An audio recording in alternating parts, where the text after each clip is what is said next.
Hașoti. Bună ziua! Domnule Hașoti, sunt acum precizări venite de la administrația prezidențială. Vă aduceți aminte, premierul Victor Ponta i-a cerut președintelui temeiul legal în care v-a cerut acea declarație pe care dumneavoastră ați depus-o deja ieri la cabinetul de la Palatul Victoria. Spune președintele, invocă aici prevederile legale care îi dau dreptul să vă ceară aceste explicații dumneavoastră. Ce urmează mai departe, domnule Hașoti? Doamne, eu nu știu ce urmează. Eu pot să vă spun câteva lucruri. Și vă rog să-mi dați îngăduința de 1 minut, 2, să nu mă întrerupeți. Spuneți, vă rog. Eu mi-am susținut, chestiunea se poate rezolva la 1 minut după intervenția mea. Eu mi-am susținut lucrarea de doctorat în 1995. Mi-am început lucrarea cu îndrumătorul, domnul profesor Dumitru Berciu, academicianul Dumitru Berciu, care am fost și student. Pe parcursul examenelor și referatelor, marele profesor Dumitru Berciu a trecut în neființă și am continuat această lucrare de doctorat cu un mare arheolog, Sebastian Morin. Din comisia de doctorat au făcut parte, în afară de Sebastian Moritz,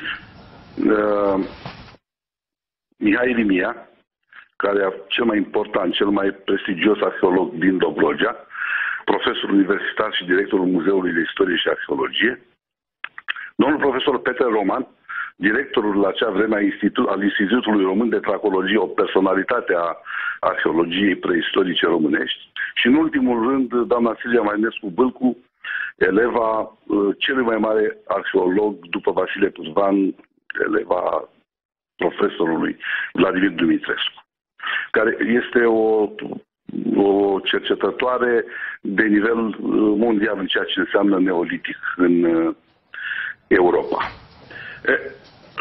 Cel mai simplu este să se ducă să se ia referatele acestor, nu, pentru că lucrarea de doctorat este foarte aridă, o lucrare de arheologie. Să se ia referatele celor 4 extraordinari cercetători și din punct de vedere moral și din toate punctele de vedere și să le citească, pentru că este exclus ca niște oameni de o asemenea statură științifică să fie cauționat, să fie creditat un impostor. Este atât de simplu până la urmă. De acord, domnule Hașoti, dumneavoastră de altfel ați și dat această declarație. N-ați avut nicio reținere, vorbeam cu dumneavoastră ieri, erați în drum spre Palatul Victoria în momentul în care ați auzit ce anume cere președintele de la dumneavoastră. Pe de altă parte, superiorul dumneavoastră ierarhic, premierul Victor Ponta, spune că este într-un conflict puternic cu președintele Traian Băsescu. Simțiți în vreun fel că ați putea dumneavoastră să nu fiți investit în funcția pentru care ați fost nominalizat din partea PNL, pentru că există acest conflict între premier și președinte? Nici nu vă puteți închipui cât de relaxat sunt. A fi senator înseamnă foarte mult. Dacă voi fi sau nu voi fi ministru al culturii și al patrimoniului național. Sigur, o să vedem. Nu stau în loc de această funcție. Însă, vreau să spun cât se poate de apăsat, ce am mai spus și pe la prânz. Am 2 șefi, un șef politic, Tin Antonescu, și eventual, în situația în care președintele Traian Băsescu va găsi de cuvință să mă și certifice în calitate de ministru al culturii, un al doilea șef pe Victor Ponta. Fiecare separat și amândoi împreună pot hotărî dacă declarația mea trebuie sau nu trebuie să facă parte din dosarul care se înaintează domnului președinte Traian Băsescu. Eu nu vreau să amplific hai să spunem scandal, această tensiune. Dar vă repet, cel mai simplu lucru ar fi ca cineva de la Cotroceni să se ducă, să caute cele 4 referate ale celor mai distinse figuri în preistoria europeană, să le citească și să se gândească dacă acești oameni puteau cauționa un infractor, practic, sau un plagiator, cineva... Domnule senator, dar dumneavoastră ați înțeles pe undeva mecanismul, explicațiile gestului președintelui? Nu le-am înțeles și chiar în declarația făcută ieri presei am spus că eu depun această declarație, dar fi regretabil să se transforme într-un precedent periculos, pentru că ar fi chiar un precedent periculos. Stau să mă gândesc așa, glumind, dacă vreți, că ar fi bine că de acum miniștrii să nu aibă lucrări scrise. Să fie niște personalități șterse care n-au publicat nimic în viața lor, pentru că astfel nu mai sunt bănuiți și bântuiți de acest flagel al plagiatului. Da, acest flagel, până la urmă, domnule senator, nu umbrește și activitatea cabinetului din care ar putea să facă parte și a instituțiilor române? Cei care arată cu degetul, până la urmă, arată în general la autorități, nu? În situația în care există, da. Însă aici este o mare chestiune cu plagiatul. Plagiatul este atunci când furi ideea cuiva fără să spui că este a acelui coleg cercetător sau ce-o fi el. Altfel, în momentul în care citezi, fie cu ghilimele, fie cu o notă, în subsolul paginii sau la sfârșitul capitolului sau la sfârșitul cărții, când citezi sursa și poți să ai o părere opusă sursele respective, intrăm într-o discuție foarte tehnică și nu are rost. De aceea vă duceam mai degrabă spre chestiunea politică, domnule senator. Că dumneavoastră spuneți, sunteți relaxat, ați fost ales de oamenii din colegiu, nu v-a pus nimeni în Parlament. Sunteți acolo ales prin vot direct, așa că miza nu este aici. De asta vă puteți uita și detașat la ce înseamnă activitate de guvern, la ce înseamnă relație dintre guvern și administrația prezidențială.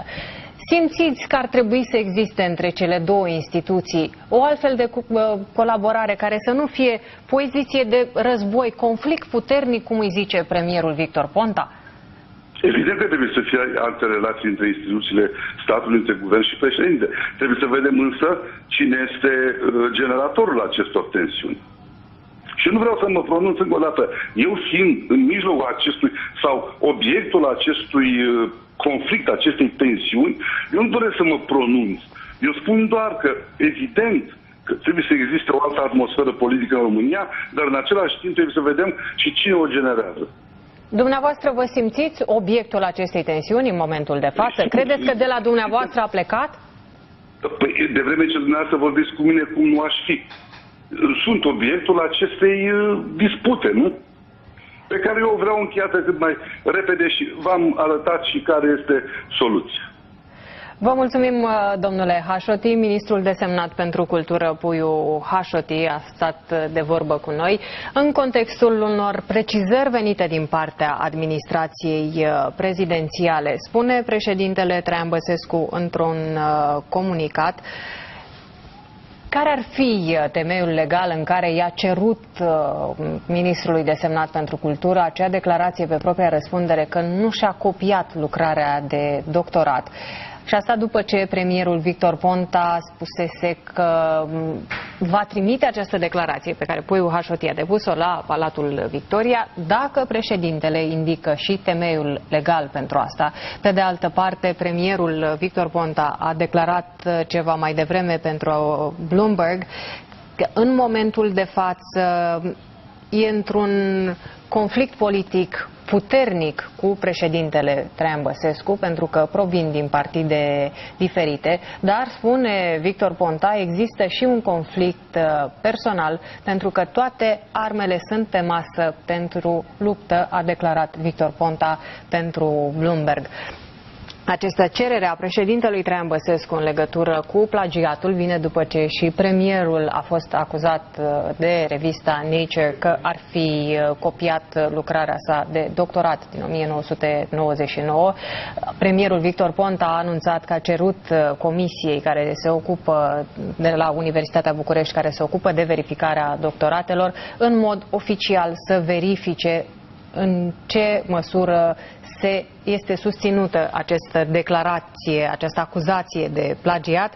A spus premierul Victor Ponta că a văzut că nimeni nu depusese cerere oficială în acest sens, așa că el este cel care a sesizat comisia respectivă pentru ca totul să nu rămână doar la nivel mediatic. Traian Băsescu a spus la rândul său în comunicatul trimis de administrația prezidențială că interpretarea pe care premierul Victor Ponta a dat-o gestului său de a cere această declarație pe proprie răspundere este răuvoitoare. Vă amintesc de altfel președintele Traian Băsescu a mai respins propuneri de miniștri, se întâmpla în timpul cabinetului Călim Popescu-Tăricianu, a fost celebrul caz al Noricăi Macovei, a cerut atunci pentru domnia sa mapa